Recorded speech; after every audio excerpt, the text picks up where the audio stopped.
بسم اللہ الرحمن الرحیم ایاک نعبد و ایاک نستعین۔ میں پہلے واضح کر دوں کہ میں یہ میڈیا ٹاک اس لیے نہیں کر رہا کہ میں تحریک انصاف کو چھوڑ رہا ہوں۔ میں میڈیا ٹاک اس لیے کر رہا ہوں کہ میں اس وقت چاہتا ہوں میری ساری قوم سمجھے کہ میری طرح کا آدمی سیاست میں کیوں آیا اور اس نے یہ اتنی لمبی 27 سال کی سٹرگل کیوں کی، اور وہ اس کے خدشات کیا ہیں کہ یہ ملک میرا کس طرف جا رہا ہے۔ تو میں صرف اپنی قوم کے لیے بتانا چاہتا ہوں کہ میں 18 سال کا تھا جب میں پاکستان کرکٹ ٹیم میں کھیلتے ہوئے انگلینڈ گیا۔ اس کے بعد میں نے وہاں 4 سال پڑھائی کی، اور اس کے بعد میں پروفیشنل کرکٹ کھیلتا تھا گرمیوں میں انگلینڈ میں، اور سردیوں میں پاکستان ہوتا تھا یا پھر دنیا میں کرکٹ ٹور کرتا تھا۔ تو اس ٹائم پہ میں جو برطانیہ کا سارا سسٹم تھا وہ میں پوری طرح سمجھ گیا۔ یونیورسٹی میں بھی میں نے پولیٹکس پڑھی تھی اور پولیٹیکل ہسٹری پڑھی تھی، پولیٹیکل سائنس، تو مجھے وہ پوری طرح سمجھ آ گئی کہ وہاں کا سسٹم کیا ہے، اور پاکستان کا سسٹم مجھے پتا تھا، میں یہاں بڑا ہوا تھا۔ تو میرا جو تجربہ جو اس دوران جو میں نے وہاں ان کے سسٹم کو اندر سے دیکھا، یہ بہت بڑی وجہ میری پولیٹکس میں آنے کی وہ تھی۔ تو میں نے کیا دیکھا؟ میں نے یہ دیکھا کہ اس ملک کی جو سب سے بڑی خوبی یہ تھی کہ وہاں قانون کی حکمرانی تھی، انصاف تھا، رول آف لا تھا، اور میرا سارا جو برطانیہ کے پاکستانی تھے ان سے میری مسلسل ملاقاتیں رہتی تھی، کیونکہ وہ میں کرکٹ کھیلتا تھا، وہ کرکٹ میچ دیکھنے آتے تھے، جب میں میچز کھیلتا تھا جو پاکستانی انگلینڈ کے اندر تھے وہ میچز پہ آتے تھے، تو میرا انٹریکشن تھا ان سے۔ تو میں جو اوورسیز پاکستانی برطانیہ میں خاص طور پہ ان سے پھر میرا بڑا قریب انٹریکشن رہا۔ تو میں اب آپ کو بتانا چاہتا ہوں کہ فائدہ کیا ہوتا ہے جب ایک ملک میں قانون کی حکمرانی ہوتی ہے، انصاف ہوتا ہے۔ وہ شروع ان کی کہانیاں یہ تھیں کہ وہ مزدوری کرنے جاتے تھے، کیونکہ برطانیہ میں مزدوروں کی کمی تھی، تو انہوں نے زیادہ مزدور دنیا میں سے اور ملکوں سے بھی بلائے، جس میں سے پاکستانی بھی گئے، مزدوری شروع کرتے تھے، کیونکہ وہ ایک ایسا ملک جدھر انصاف کا نظام تھا، لیول پلینگ فیلڈ تھی، ان کو وہ پیسہ کماتے تھے، وہ پھر اس پیسے سے چھوٹی سی دکان کھول لیتے تھے، وہ کرتے کرتے وہ معاشرہ ان کو موقع دیتا تھا اوپر آنے کا۔ اور وہ کیوں دیتا تھا؟ کیونکہ جب ایک معاشرے کے اندر انصاف ہوتا ہے وہ آپ کے حقوق کی حفاظت کرتا ہے۔ مطلب یہ ہوتا ہے کہ اگر آپ اپنے ٹیکس دیں، آپ قانون کے بیچ میں رہیں، وہ ملک آپ کو آزاد کر دیتا ہے، آپ جو مرضی کریں، کوئی آپ کو پوچھتا نہیں ہے، کوئی رات کو پولیس نہیں آپ کے گھروں میں گھس جاتی، کوئی رشوت آپ سے نہیں مانگتا، کوئی آپ نے اپنا کام کروانا ہے، پاسپورٹ بنوانا ہے، آئی ڈی کارڈ بنوانا ہے، آپ کو کوئی پیسے نہیں دینے پڑتے آفیسز میں جس طرح رولتے ہیں بیچارے ہمارے لوگ۔ وہاں کوئی تھانے کچہری کی پالیٹکس نہیں ہے کہ بیچارہ غریب آدمی کبھی تھانے میں رول رہا ہے، کبھی کچہریوں میں رول رہا ہے، کبھی پٹواری سے رول رہا ہے، زمینوں پہ قبضے ہو رہے ہیں، اور سارا وقت ان بیچاروں کو سفارشیں چاہیے تھی۔ اس ملک کے اندر سب سے زیادہ جو پولیٹکس میں جو ہمارے ایم این ایز اور ایم پیز ہوتے، ان کا سب سے زیادہ کام کیا ہوتا ہے؟ لوگوں کی سفارش جا کے گورنمنٹ آفیسز میں جائے۔ وہاں کیوں نہیں ہوتا؟ کیونکہ وہاں انصاف ہے۔ یہ سمجھنا ہے پاکستانیوں آپ نے، انصاف انسانوں کو آزاد کرتا ہے حقوق دے کے۔ انصاف آپ کو طاقتور سے تحفظ دیتا ہے۔ کوئی بھی آفیشل بیٹھا ہو سرکاری آفس میں، اس کی مجال نہیں آپ کو ذلیل کرنے کی وہاں، کیونکہ وہاں انصاف کا نظام ہے، وہ عدالت میں جا سکتا ہے۔ کوئی اس کی مجال نہیں رشوت مانگنے کی، کیونکہ وہ اس کو عدالت میں جا کے کہہ سکتا ہے اس نے مجھ سے رشوت مانگی۔ کمزور کو طاقتور سے انصاف تحفظ دیتا ہے، اس طرح لوگ آزاد ہوتے ہیں۔ تو وہی پاکستانیوں کو میں نے آہستہ آہستہ دیکھا اوپر آتے ہوئے، ان کے بچے گورنمنٹ اسکولوں میں گئے، مفت پڑھے، ان کے بچوں کو اعلیٰ تعلیم ملی، ان کو میں نے دیکھا وہ اور آگے بڑھے، وہ ڈاکٹرز بنے، مزدوروں کے بچے۔ اور سوائے کئی علاقوں میں جو تھوڑی ریسزم تھی، عموماً یہ دیکھا کہ جو وہاں مزدور بھی گئے ان کو دیکھتے دیکھتے بچے آگے بڑھتے گئے، بزنس شروع کی انہوں نے، بڑے کام کیے. لیکن جو بھی یہاں پاکستانی جاتے تھے، جو مجھے ابھی بھی یاد ہے، وہ سارا وقت ترستے تھے کہ میں نے ایک دن پاکستان جانا ہے. وہ پاکستانی میوزک سنتے تھے، پاکستانی فلمیں دیکھتے تھے، کرکٹ میچ دیکھتے تھے، سارا وقت یاد کرتے تھے پاکستان کہ جیسے ہی ہم نے پیسہ کما لیا ہم پاکستان جائیں گے. اب ان کے بچے وہاں پڑھ جاتے تھے، بڑے ہو جاتے تھے. جب بچے تھوڑے بڑھ جاتے تھے، بڑے ہوتے تھے، وہ پھر آپ پاکستان آنے کی کوشش کرتے تھے. اب میں آپ کو بتاتا ہوں کہ کیوں ہم آگے نہیں بڑھ رہے. وہ آتے تھے پاکستان، ان کے بچے جب پاکستان میں بزنس کام شروع کرتے تھے ان سے کام ہی نہیں ہوتا تھا. وہ عادی تھے کہ وہ سسٹم میں جائیں، وہاں سسٹم کام کرتا ہے، کام ہو، وہاں آپ کا جائز کام ہو، آپ کو کوئی پیسے نہیں دینے پڑتے، آپ کو فوری کام ہو جاتا ہے، کوئی رکاوٹیں نہیں ہیں. آپ بزنس کھولنا چاہیں، آپ محنت کریں، آپ وہ بزنس کامیاب ہو سکتی ہے. نفع نقصان ہوتا ہے لیکن کوئی رشوت نہیں مانگتا، کوئی آپ سے آ کے انسپیکٹر نہیں آتا، کوئی یعنی سرکاری آفیشل آپ کو تنگ نہیں کر سکتے. یہاں کی ان کو مشکل پڑ گئی. وہ تھوڑی دیر آتے تھے، کوشش کرتے تھے، تھوڑی دیر کے بعد ملک سے باہر واپس رہ ہی نہیں سکتے تھے. کرپٹ نظام میں ایک وہ نظام جدھر انصاف نہیں ہے، وہ نہیں گزارا کر سکتے تھے. وہ بیچارے ماں باپ واپس چلے جاتے تھے انگلینڈ. کئیوں کو میں جانتا ہوں، انہوں نے پیسہ اکٹھا کیا، محنت کی، 15-20 سال سرمایہ کاری، اتنا سرمایہ اکٹھا کر کے پاکستان آ کے بزنس کھولی. وہ اس نظام میں ان کی بزنس نہیں چلتی تھی. یہاں رشوتیں دینی پڑتی تھی، یہاں ہر سسٹم میرٹ کو اجازت نہیں دیتا آگے بڑھنے کے لیے کیونکہ انصاف نہیں ہے. اور وہ یہاں تباہ ہو کے، میں نے دیکھا لوگ یہاں فراڈ ہوئے، ان سے ہر جگہ زمینوں پہ قبضے ہوئے، ان کے گھروں پہ قبضے ہوئے. جب وہ واپس آتے تھے پیچھے قبضہ ہو جاتا تھا. تو ہوتا کیا تھا، وہ سارے پھر واپس چلے جاتے تھے. اور آخر میں یہ ان کو پتا چلا کہ پاکستان میں ہم بزنس نہیں کر سکتے. اب 1 کروڑ پاکستانی ہے. اب یہ ذرا آپ نے سننا ہے، 1 کروڑ پاکستانی باہر بیٹھا ہے. صرف برطانیہ امریکہ میں جو 16,000 پاکستانی امریکن ڈاکٹرز ہیں، 16,000، ان کی نیٹ ورتھ، جو ان کی ٹوٹل ان کی جو دولت ہے 16,000، 200 ارب ڈالر ہے. 200 ارب ڈالر ان کی نیٹ ورتھ ہے. جو 10 پاکستانی سب سے امیر ہیں اس وقت امریکہ میں، پاکستانی امریکنز، 25 ارب ان کی نیٹ ورتھ ہے ڈالرز. صرف جو پاکستانیوں کو یہاں سمجھتے ہیں کہ یہاں حالات اچھے نہیں ہیں، جنہوں نے دبئی میں، اس میں حلال کا بھی پیسہ حرام کا بھی ہے، صرف دبئی میں انہوں نے جو پراپرٹیز لی ہوئی ہیں 20,000 پاکستانیوں نے، وہ 10.4 ارب ڈالر کی پراپرٹیز لی ہوئی ہیں. ہم 6 ارب کے پیچھے، ڈالر کے پیچھے، IMF کے پیچھے بھاگ رہے ہیں. تو میں یہ صرف آپ کو کیوں بتا رہا ہوں؟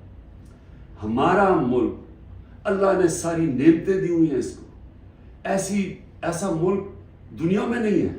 ہر قسم کی، یعنی 12 موسم ہیں، اوپر سے نیچے جائیں بدل جاتا ہے، ملک بدل جاتا ہے، اس میں ہر کچھ اگ سکتا ہے. زرخیز زمین ہے، اس کو ہم صحیح استعمال نہیں کر پا رہے. لیکن جب تک ہم انصاف کا نظام نہیں ٹھیک کرتے، ہم اس ملک میں اس دلدل میں گھس رہے ہیں. میں اب آپ کو بتاؤں کہ میں نے جب یہ پاکستانیوں سے جو برطانیہ میں تھے، کیونکہ میرا اصل میں کرکٹ کھیلتا تھا، میں نے آپ کو بتایا میرے ان سے رابطہ تھا، تو تب میں نے فیصلہ کیا کہ ہم پاکستان کے اندر جب تک یہاں ایک انصاف کا نظام نہیں آتا، ہمارا ملک آگے نہیں بڑھ سکتا. کیونکہ اتنا بڑا سرمایہ کاری ہو سکتی ہے اوورسیز پاکستانی سے، لیکن وہ آتے نہیں ہیں پاکستان میں. وہ صرف اپنی ریمیٹنس بھیجتے ہیں، جو اصل تو سرمایہ کاری سے ملک اوپر جاتا ہے. تو میں نے پھر تحریک انصاف بنائی 96 میں، اور اس کا نام تھا انصاف کی تحریک. اس کی نظریہ کیا تھا؟ اسلامی فلاحی ریاست. وہ نظریہ کدھر سے لیا؟ جو قرارداد پاکستان ہے، آبجیکٹو ریزولوشن ہے، جس میں مدینہ کے ریاست، اس کے اوپر طرز کے اوپر انہوں نے اسلامی فلاحی ریاست لکھی. کیونکہ اسلامی فلاحی ریاست ہمیشہ مسلمان مدینہ کی ریاست کی طرف سوچتا ہے، وہ دنیا کی تاریخ کی پہلی فلاحی ریاست تھی۔ ہم نے اس کا وہ آبجیکٹو رکھا کہ یہ ہمارا گول ہے، اور میں نے اپنی پارٹی لانچ کر دی۔ اب میں یہ اس لیے آپ کو بتایا کہ ہمارا جب تک ملک اس چیز کو سمجھتا نہیں ہے کہ ہم نے اس ملک میں قانون کی حکمرانی قائم کرنی ہے، اس کے بغیر پاکستان کا کوئی فیوچر نہیں ہے۔ اگر ہم یہ نہیں سمجھتے تو ہم یہ جو تباہی کی طرف تیزی سے ہمارا ملک جا رہا ہے، ہم نہیں اس کو روک سکتے۔ میرے پاس ابھی اعداد و شمار ہیں جو اس موجودہ حکومت نے پرنٹ کیے ہیں، میں ابھی آپ کو وہ بتاؤں گا کہ ایک سال میں ہوا کیا ملک میں۔ لیکن میں نے ایک اور چیز جو، کیونکہ میرا برطانیہ کو میں اندر سے باہر سے اس کے معاشرے کو جانتا تھا، اور جب میں کرکٹ کے آخری دنوں میں میرا سفر شروع ہو گیا، میرے دین کی طرف بھی اسلام کی طرف بھی میں نے پڑھنا شروع کر دیا اور میرا سفر شروع ہو گیا، تو میں نے اس نتیجے پہ مجھے پہلی دفعہ سمجھ آئی کہ جو مدینہ کی ریاست جو میرے نبی صلی اللہ علیہ وسلم کی سنت ہے، کیوں اللہ ہمیں حکم کرتا ہے کہ ان کے راستے پہ چلو؟ کیونکہ اللہ نے نبی صلی اللہ علیہ وسلم کو رحمت للعالمین کا خطاب دیا ہوا ہے، سب انسانوں کے لیے رحمت بن کے آئے تھے۔ اس کا مطلب کوئی بھی انسانی معاشرہ اس مدینہ کے ریاست کے اصولوں پہ چلے گا، وہ اوپر آ جائے گا، ادھر خوشحال ہو، اللہ کی برکت آ جائے گی۔ آج آپ صرف یہ دیکھ لیں کہ مدینہ کی ریاست کن اصولوں پہ کھڑی ہوئی تھی؟ سب سے پہلے عدل اور انصاف۔ عدل اور انصاف کا مطلب یہ حقوق، انسانی حقوق۔ ہر انسان کے جب اس کو حقوق ملتے ہیں وہ آزاد ہو جاتا ہے، اس کو طاقتور سے تحفظ مل جاتا ہے، اور انسانوں کو حقوق دے کے پھر فلاحی ریاست بنائی کہ ایک ریاست میں انسانیت کا نظام، کہ ایک ریاست کمزور کا ذمہ داری لے اپنے کمزور طبقے کی، غریب کی، بیواؤں کی، معذوروں کی، یتیموں کی، بوڑھوں کی پینشنز نکلی مدینہ کی ریاست میں، یہ پہلی دفعہ ہوا تھا۔ تو دونوں آج جن جن ملکوں میں یہ بنیاد رکھی گئی ہے انصاف پہ، میرٹ پہ، فلاحی ریاست، انسانیت کے اوپر، جدھر تعلیم کے اوپر زور دیا جو میرے نبی صلی اللہ علیہ وسلم نے دیا، وہ سب آگے نکل گئی ہیں۔ آپ ایک ایک ملک دیکھ لیں جو آج خوشحال ہے، وہ سب یہ وہی اصولوں پہ وہ کھڑے ہوئے ہیں، کیونکہ رحمت للعالمین تھے کہ جو ان کی سنت پہ چلے گا اس کو اللہ اس معاشرے کو برکت بخشے گا۔ اب ہم پاکستان پہ آتے ہیں، موجودہ پاکستان میں دیکھیں جو اس وقت پاکستان میں ہو رہا ہے نا، یہ ہر چیز جس کے لیے، ہر وہ اصول جس کے اوپر پاکستان بنا تھا، آج اس کی نفی ہو رہی ہے۔ بدترین غلامی ہو رہی ہے اس وقت پاکستان کے اندر۔ نہ آزادی نام کی کوئی چیز ہے، کیونکہ حقوق ہی نہیں ہے کسی کے۔ رات کو پولیس گھستی ہے کسی کے گھر میں، سارا گھر توڑ دیتی ہے، اگر وہ جس کو، اور اس کا صرف قصور ہے کہ وہ تحریک انصاف کا، وہ تحریک انصاف کا نہیں ملتا، اس کی بہنوں کو، ان کو تنگ کرتے ہیں، بہنویوں کو، رشتہ داروں کو، ان کو تنگ کرتے ہیں، ان کو پکڑ کے لے جاتے ہیں، عورتوں کو پکڑ کے لے جاتے ہیں۔ یہ تو ہم سنتے تھے کہ ہٹلر کی جرمنی کے اندر ایسے ہوتا تھا، میں نے تو اس طرح کی چیزیں سنی نہیں کبھی، کہ جس طرح میرے گھر پہ اٹیک ہو، جو میں اپنا سچ بتا رہا ہوں، بیوی اکیلی بیٹھی ہے، 40 پولیس والے گھس گئے، سارا توڑ پھوڑ کے لوٹ کے چلے گئے گھر، نوکروں کو مارا، جو بچا ہنسام آئے ان کو اٹھا کے لے گئے اور مارا یا بری طرح۔ کس قانون کے تحت؟ تو یہاں تو مکمل طور پہ جنگل کا قانون نافذ ہو گیا، یہاں تو بنیادی حقوق ہی ختم ہو گئے ہیں۔ آج آئین کچھ کہتا ہے، کہاں آئین اجازت دیتا ہے کہ ایک ہوتا ہے کور کمانڈر کا گھر جلایا جاتا ہے۔ مجھے پہلی دفعہ پتا چلتا ہے جب میں 4 دن کے بعد نکلتا ہوں، مجھے چیف جسٹس صاحب سپریم کورٹ کے کہتے ہیں، ادھر ہی میں مذمت کرتا ہوں۔ کون نہیں مذمت کرے گا؟ اب جس کو پکڑتے ہیں وہ آ کے بیٹھتے ہیں، جی میں پی ٹی آئی چھوڑو، میں جی فوج کے ساتھ ہوں اور میں بڑی مذمت کرتا ہوں 9 مئی کو، تو کون نہیں کرتا؟ ہم نے کبھی کہا کہ ہم نے مذمت نہیں کی؟ کوئی چاہے گا اپنے ملک کے آپ اپنی فوج کے خلاف کوئی کاروائی کریں یا اپنی فوج کو بدنام کوئی چاہے گا، کیونکہ جب آپ کی فوج کمزور ہوتی ہے ملک کمزور ہو جاتا ہے. لیکن یہاں تو ایک عجیب ہی ماحول بنا دیا گیا ہے. وہ کور کمانڈر کا انویسٹیگیٹ کیے بغیر، یہ پتہ ہی نہیں ابھی تک کہ کس نے کیا کیا، اس کے انویسٹیگیٹ کیے بغیر پورا پاکستان میں تحریک انصاف کے اوپر کریک ڈاؤن ہو گیا. اچھا جی کتنی جگہ چلی تھی مجھے تو یہ بھی نہیں پتا، کور کمانڈر کا تو ہمیں پتا ہے، اور گاڑیاں کو ہمیں خود، ہمارے پاس تصویریں ہیں کہ پولیس خود گاڑیاں جلا رہی ہے کہ ہمارے سامنے. وہ ریڈیو پاکستان پشاور کیسے جل گیا؟ وہ مظاہرہ تو کہیں اور ہو رہا تھا، وہ ایک دم وہ جل گیا. کوئی تحقیقات کیے بغیر اس کا بہانہ لے کے، جس طرح ہٹلر نے اپنے مخالفین کمیونسٹ کو ختم کیا تھا 1933 میں جرمنی میں، جس طرح سہارتو نے انڈونیشیا کے کمیونسٹ کو ختم کیا تھا کہ جنہوں نے ہمارے کوئی آرمی آفیسرز کو قتل کیا، ان کو ساروں کے اوپر حلہ دیا، دھاوا بول دیا، جو آج ہوا ہے. تحریک انصاف جدھر ملتی ہے، بھئی کراچی والوں کا کیا کور کمانڈر سے تھا، باقی پاکستان میں تھا. چلے لاہور میں ہم مانا سے ہو گیا، وہ اس پہ بھی تحقیقات کے بغیر اچھا چلیے آپ کو بڑا غصہ ہے تو باقی جگہ کیوں پکڑ رہے ہیں؟ ساری جگہ کوئی تحریک انصاف کا سپورٹر ہو، رشتہ دار ہو، جانا ہو، کوئی کسی نے ٹویٹ کی ہو، ان کو پکڑ کے جیلوں میں ڈال رہے ہیں. 10,000 لوگوں کو پکڑ کے جیل میں ڈال دیا. اور اب یہ جبری طلاقیں ہو رہی ہیں. وہ آتے ہیں بیٹھتے ہیں، جی میں دیکھیں جی میں تو بڑا فوج کے ساتھ ہوں، میں تو بڑا یہ 9 مئی جو ہوا بہت برا ہوا اور میں تو تحریک انصاف چھوڑوں. تو یہ اس سے سمجھا جا رہا ہے کہ یہ پارٹی کمزور ہوئی ہے، عمران خان اکیلا رہ گیا. لیکن میں سارے جو آج آپ بیٹھے ہیں نا، جو فیصلے کر رہے ہیں اس ملک، میری بڑی غور سے بات سنیں.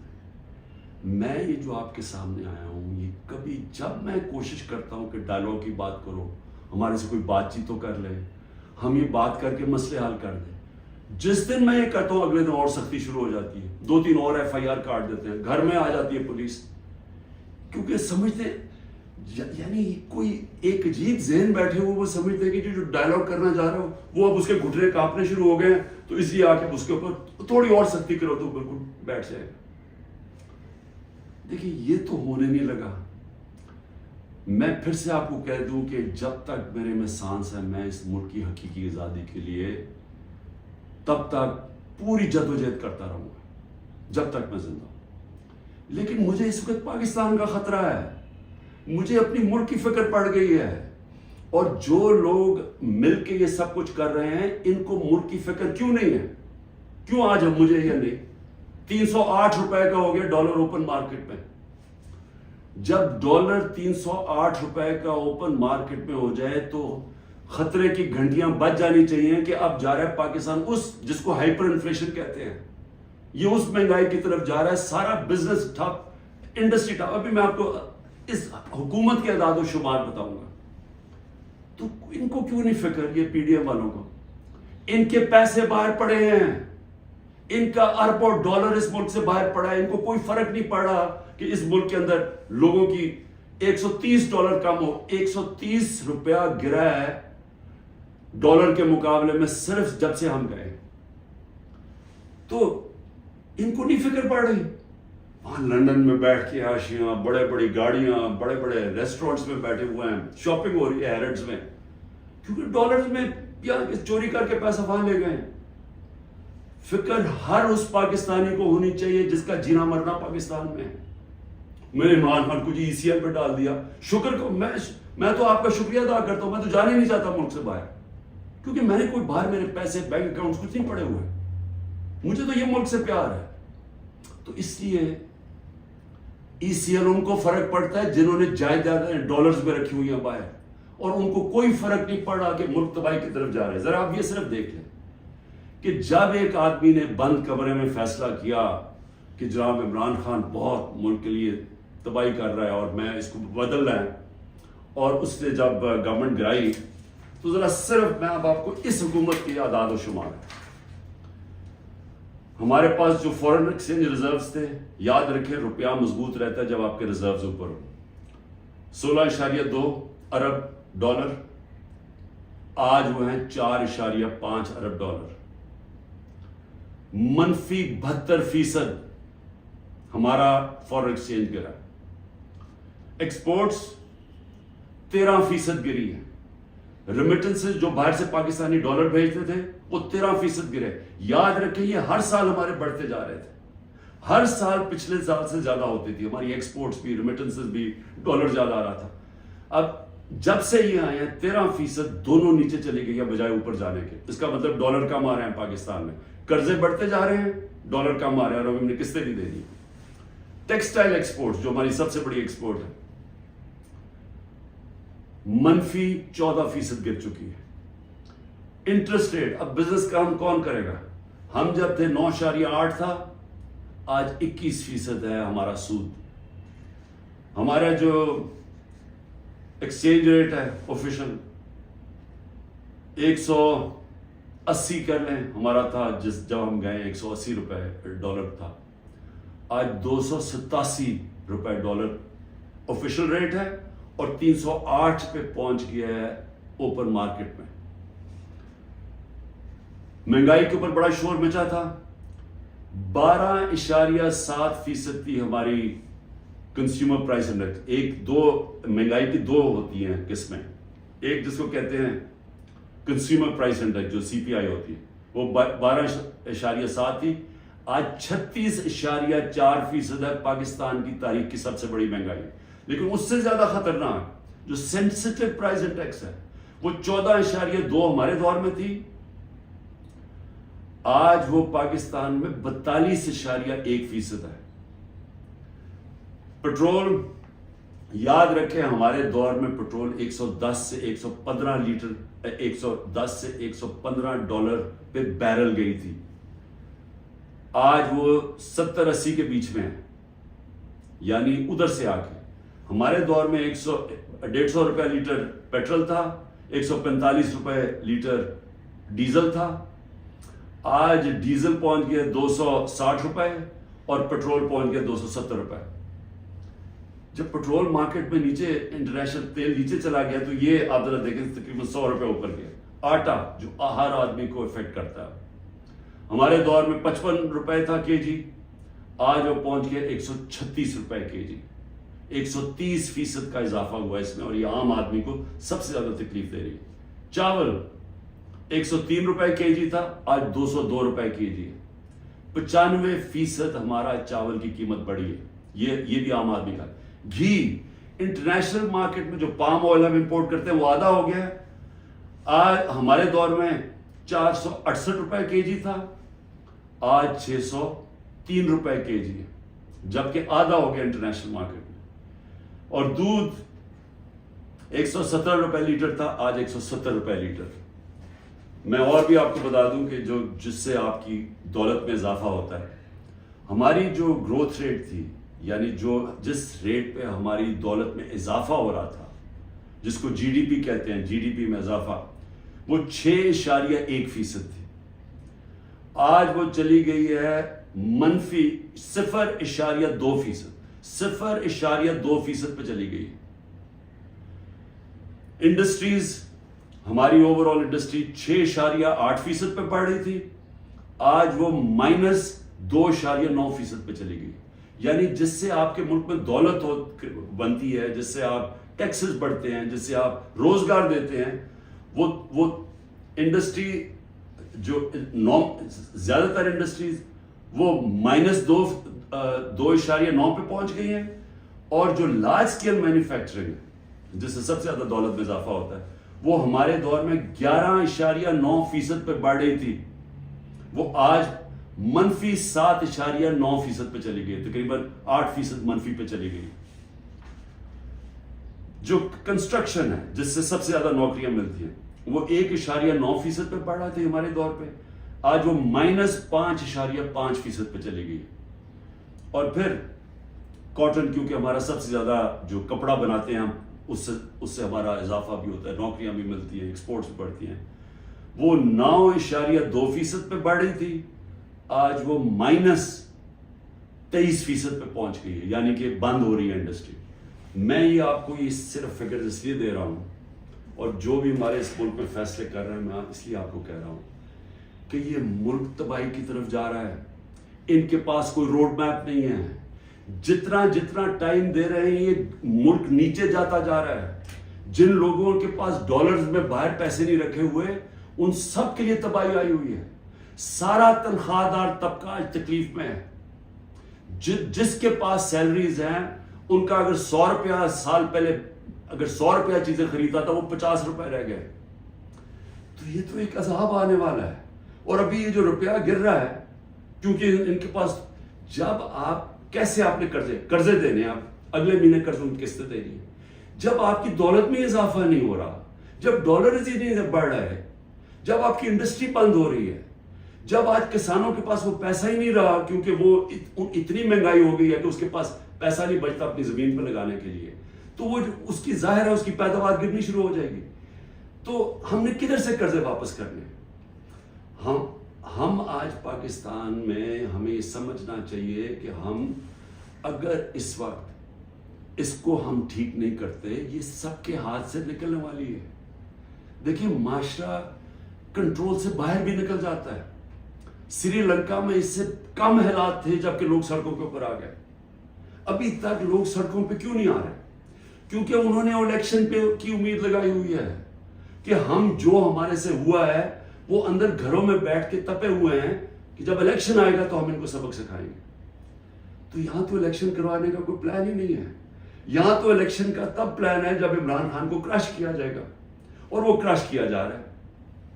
یعنی یہ جو ہمارے اوپر جس طرح کا جبر ہو رہا ہے اور جس طرح کا یہ ظلم ہو رہا ہے تو یہ تو کبھی ہوا ہی نہیں ہے پاکستان میں کسی پارٹی سے. اور یہ اس کے پیچھے یہ سوچ ہے کہ جب یہ کرش ہو جائے گی پارٹی تب ہم الیکشن کروا دیں گے. دیکھیں کیونکہ میں بڑا ہوں، میں نے ایسٹ پاکستان مجھے یاد ہے. میں بار بار لوگوں کو بتاتا ہوں کہ آخری فلائٹ میری آئی تھی ڈھاکہ سے، میں انڈر 19 کا میچ کھیلنے گیا تھا. اس کے بعد آپریشن شروع ہو گیا تھا اپریل 71 میں. دیکھیں ہوا کیا تھا اس پاکستان میں، اس پھر سے یاد رکھیں، تاریخ سے سیکھنا چاہیے. ذوالفقار علی بھٹو نے 81 سیٹیں جیتی پاکستان میں 138 میں سے، اور کہا تھا ذوالفقار علی بھٹو کا انقلاب آ گیا تھا، اور واقعی انقلاب تھا، روٹی کپڑا مکان کا انقلاب آیا تھا. لیکن 138 میں سے ذوالفقار علی بھٹو نے 81 سیٹیں جیتی. اور اس نے جو نعرہ تھا کہ میں پہلی دفعہ عوام کا نام لیا. پہلے تو عوام کا نام ہمیں پتہ نہیں عوام کیا ہوتی ہے، کیونکہ پہلے تو اور قسم کی سیاست تھی. تو اس نے ایک ذہنوں میں انقلاب لے کے پہلی دفعہ عوام کی بات کی. لیکن مجیب الرحمان 162 سیٹیں تھی ایسٹ پاکستان میں، اس نے 160 جیتی، صرف 2 سیٹیں ہاری اس نے. تو وہ کیا کہہ رہا تھا؟ وہ انصاف کہہ رہا تھا کہ ہمارے سے انصاف نہیں ہو رہا، ہمارے حقوق نہیں مل رہے، ایسٹ پاکستان کو کالونی کی طرح رکھا جا رہا ہے، ہمیں سیکنڈ کلاس شہریوں کی طرح رکھا جا رہا ہے. اور وہ انصاف مانگ رہا تھا، حقوق مانگ رہا تھا، وہ آزادی نہیں مانگ رہا تھا. جب ہم نے آپریشن شروع کیا تو وہ پھر حقوق سے آزادی کی طرف چلا گیا. وہ بات کرنے کے لیے بھی تیار تھا. اور مجھے ابھی بھی یاد ہے جب ہمارا ملک ٹوٹا تھا، میں انگلینڈ میں تھا، پڑھ رہا تھا، تو جو دھچکا ہم سب کو لگا تھا، یعنی ہم ہل کے رہ گئے تھے. پھر لوگوں نے اپنے دل بلائے، نہیں جی اس پاکستان تو بڑا غریب ملک تھا، ہمارے اوپر بوجھ تھا، وہاں سائیکلون آتا تھا تو ہمیں ان کو پیسے دینے پڑتے تھے، اس طرح کی باتیں کی. آج بنگلہ دیش ہمارے سے آگے نکل گیا ہے. اور میں آج آپ کو یہ بتا دوں کہ یہ جو ایسٹ پاکستان سے سبق سیکھنا ہے وہ یہ کہ جب ایک قوم آزادی کا فیصلہ کر لے اور اپنے حقوق کے لیے، حقوق کا ہوتا کیا ہے؟ آپ کو انصاف ملتا ہے، انصاف آپ کو حقوق دیتے ہیں، حقوق آپ کو طاقتور سے کمزور کی تحفظ دیتا ہے. جب تحفظ ملتا ہے وہ آزاد ہو جاتا ہے، اس کو لیول پلینگ فیلڈ مل جاتی ہے، اس ملک میں خوشحالی آ جاتی ہے، کیونکہ وہ پھر زیادہ تر بڑی بزنسز تو نہیں ہیں پاکستان میں، جو میں بتا رہا ہوں اوورسیز پاکستانی کیوں نہیں آتا، وہ زیادہ تر چھوٹی بزنسز ہیں. چھوٹی بزنس پاکستان میں چل نہیں سکتی کیونکہ ان کے پاس اتنی طاقت نہیں ہوتی رشوت دینے کی، ان کے پاس اتنا ٹائم نہیں ہوتا کہ وہ آفیسز کے چکر لگائیں، وہاں ان کو وہ ڈیلے صرف اس لیے کریں جب تک آپ رشوت نہیں دیتے، تو وہ چلے جاتے ہیں واپس. تو چھوٹی بزنس جو اسمال اور میڈیم صنعت ہوتی ہے وہ ایک ریڑھ کی ہڈی ہوتی ہے ملک کی. اصل تو روزگار وہ دیتا ہے، ساری دنیا میں اسمال اور میڈیم انڈسٹری دیتی ہے، یہاں وہ چل نہیں دیتے کیونکہ یہاں ایک سسٹم بڑا کرپٹ ہے، کیونکہ یہاں انصاف نہیں ہے. تو جو میں آج آپ کو کہنے کی کوشش کر رہا ہوں کہ انصاف جب ایک لوگوں کے دلوں میں چلا جاتا ہے کہ ہمیں انصاف چاہیے، ہمیں حقوق چاہیے، ہمیں آزادی چاہیے، پھر آپ ان کے اوپر جو مرضی کریں، ملٹری آپریشن بھی، وہ پھر بیج دل سے نہیں نکلتا. کیونکہ جو اللہ نے ہمارے اندر یہ پیدا کیا ہوا ہے آزادی کا، یہ جو آزادی کا بیج ہے، یہ انصاف اور آزادی ساتھ ساتھ جاتے ہیں، یہ اندر ہے ہمارے. اور اس نے جب لا الہ الا اللہ کہتا ہے، ہم اسے وعدہ کرتے ہیں، وہ ہمیں آزاد کرنا چاہتا ہے اللہ، کیونکہ صرف آزاد لوگ اوپر جا سکتے ہیں. تو جب لوگوں کا دل میں آزادی کا جذبہ آ جاتا ہے، وہ پھر یہ جبری طلاقوں سے، یہ پکڑ دکڑ کر کے، یہ مار پیٹ کے، یہ خوف کر کے، اس سے یہ جاتا نہیں ہے. پھر یہ نفرتیں بڑھ جاتی ہیں، یہ اور زیادہ غصہ بڑھ جاتا ہے، یہ کہیں جانے نہیں لگا. یہ جو مرضی آپ کریں کہ ہر روز بیٹھ کے جی مجھے تو فوج سے بڑا پیار ہے اور 9 مئی کو بڑا برا کیا گیا، میں چھوڑا پارٹی. تو کیا اس سے پارٹی، کیا لوگ بیوقوف ہیں؟ کیا لوگوں کو نہیں سمجھ آ رہی کیا ہو رہا ہے؟ تو میں آخر میں یہ کہنا چاہتا ہوں، دیکھیں یہ پاکستان کی اس وقت جنگ ہے، یہ تحریک انصاف کو ختم کرتے کرتے پاکستان کو تباہ نہ کریں. یہ اگر اس وقت ہم نے سٹیپس نہ لیے، قدم نہ اٹھایا، یہ ادھر چلا جائے گا، کوئی بھی نہیں کچھ کر سکے گا. سارا تنخواہ دار طبقہ تھوڑی دیر میں کھڑا ہو جائے گا. جب ان کے گھر میں چولہے نہیں ڈلیں گے، جب ان کی دیکھتے جائیں گے کہ ان کے پیسے کو خریدار کم ہوتی جا رہی ہے، جب وہاں عورتیں ہیں، ان کو پتا ہے کہ جو کچن چلاتی ہیں کہ کیا ہو رہا ہے آج ان کے ساتھ. وہ میں نے آپ کو بتایا سینسٹیو پرائس انڈیکس جو کہ کھانے پینے کی چیزوں کا ہے، وہ 42% پہ ہے. تو جب یہ حالات ایسے ہو جائیں پھر ایک معاشرہ پھٹ جاتا ہے. تو میں اس لیے بات چیت کی بات کر رہا ہوں کہ یہ ٹائم ہے، یہ ملک ٹھیک تب ہوگا جب اس سارے ملک کے ادارے اکٹھے بیٹھیں اور ملک کی سب سے بڑی ایک ہی جماعت جو فیڈرل پارٹی ہے پاکستان کی، وہ سب اکٹھے بیٹھیں اور وہ بیٹھ کے اس مسئلے کا حل نکالیں. یہ ڈنڈے مار کے مسئلے کا حل نہیں ہونے لگا. یہ جو بھی کریں گے، میں تو بیٹھا ہوں کہ ہر روز میں انتظار کرتا ہوں کہ کس دن پکڑنے آئیں گے، میں تو تیار ہوں اس کے لیے. اس سے مسئلہ نہیں حل ہونے لگا. اس کی سلوشن اس میں ڈنڈے مارنے میں نہیں ہے اور ظلم کرنے میں. اگر یہ ہوتی تو اس پاکستان نہ علیحدہ ہوتا. اس کا مسئلہ اس ملک میں قانون کی حکمرانی قائم کرنا ہے، ادارے مضبوط کرنا ہے، سارے اداروں کو اپنے آئینی رول کے اندر فنکشن کرنا ہے، لوگوں کو آزاد کرنا ہے، ان کو حقوق دے کے. کبھی اس ملک میں نہیں ہونا چاہیے کہ لوگ گھروں میں بیٹھے اور رات عورتیں نہ پرواہ چادر نہ چادر والی لوگ آئے گھر توڑ کے چلے گئے اور کوئی پوچھنے والا نہیں ہے. اور انہیں پتا کیونکہ وہ طاقتور ہے، کوئی پوچھے گا ہی نہیں. عدالتوں سے سارا خوف چلا گیا. عدالتیں جا کے فیصلہ کرتی ہیں عمران ریاض کو لے کے آؤ، وہ ابھی تک پتہ ہی نہیں ہے وہ کدھر چلا گیا. اور جس طرح کے تشدد کی میں نے کہانیاں سنی ہیں کہ جو باہر نکلتے ہیں، کئی لوگوں کو، سب کو نہیں کیا، کئیوں کو تو برے حالات میں رکھا ہے کہ اتنے چھوٹے سے دڑبوں کے اندر لوگوں کو بند کیا ہوا ہے، لیکن کئیوں پہ تشدد کیا. تو میں یہ سوال پوچھتا ہوں کہ ہماری جب عدلیہ کی بات، ان کی ورڈکٹ ہی مانے جائیں گے، عدلیہ کہتی ہے الیکشن کرواؤ، آئین کے مطابق وہ الیکشن ہی گورنمنٹ کرواتی، تو یہ ملک تو تباہ کی طرف چلا گیا نا، بنانا ریپبلک بن گیا. یہ ملک تو وہ جنگل کا قانون آ گیا آج پاکستان میں. تو میں اس کی آخر میں اپیل کرتا ہوں کہ بات چیت کرنی چاہیے فوری طور پہ. جو یہ کیا جا رہا ہے یہ کوئی حل نہیں ہے، اور اس کو یہ نہ سمجھیں کہ عمران خان کی کمزوری ہے، کیونکہ جب میں یہ بات چیت کی بات کرتا ہوں اور سختی آ جاتی ہے، باہر پولیس پہنچ جاتی ہے، وارنٹ نکلاتے ہیں. یہ مجھے اس سے کوئی فرق نہیں پڑتا. مجھے اپنی ملک کی اس وقت فکر پڑی ہوئی ہے، اور آپ سب کو بھی فکر ہونی چاہیے کہ یہ جو میں نے آپ کو بتایا ہے، آج اگر 308 روپے کا اوپن مارکیٹ میں ڈالر مل رہا ہے تو سمجھ جائیں کہ پاکستان ادھر اب پہنچ جائے گا جدھر سارے لوگوں نے ڈالر خریدنا ہے, کسی نے سرمایہ کاری نہیں کرنی, باہر سے اوورسیز پاکستانی ریمیٹنسز انہوں نے لیگل چینل سے نہیں بھیجنا کیونکہ اتنا فرق پڑ گیا اوپن مارکیٹ اور آفیشیل ریٹ کے اندر, تو یہ تو ملک تو جا رہا ہے نیچے. تو اس لیے میں پھر آخر میں اپنی ساری قوم کو کہتا ہوں کہ آپ سب صبر کریں, اپنی پارٹی کو کہتا ہوں صبر کریں. یہ جو کیا جا رہا ہے آپ سے کہ کن پٹی پہ بندوق رکھ کے جی میں پی ٹی آئی چھوڑ رہا ہوں, کوئی فکر نہ کریں, کبھی کوئی پارٹی سے نہیں ختم ہوگی. پارٹی تو ختم ہوتی ہے جب نظریہ ختم ہو جاتا ہے. آج آپ کے سامنے پی ڈی ایم کی جماعتیں ہیں, پوری اسٹیبلشمنٹ کی مدد کر رہی ہے, الیکشن کمیشن ان کے ساتھ ملی ہوئی ہے, انتظامیہ ساری ان کے ساتھ ملی ہوئی ہے. کیوں یہ الیکشن سے ڈر رہے ہیں؟ سارا تو آپ کے پاس امپائرنگ بھی اپنے ہیں, پھر بھی ڈر رہے ہیں کہ جی عمران خان کو پہلے ختم کرو پھر الیکشن لڑیں گے, کیونکہ ان کا ووٹ بینک ختم ہو گیا ہے. پی ٹی آئی کا ووٹ بینک بڑھتا جا رہا ہے, جتنا یہ ظلم کر رہے ہیں اور زیادہ پبلک ہمارے ساتھ کھڑی ہو رہی ہے.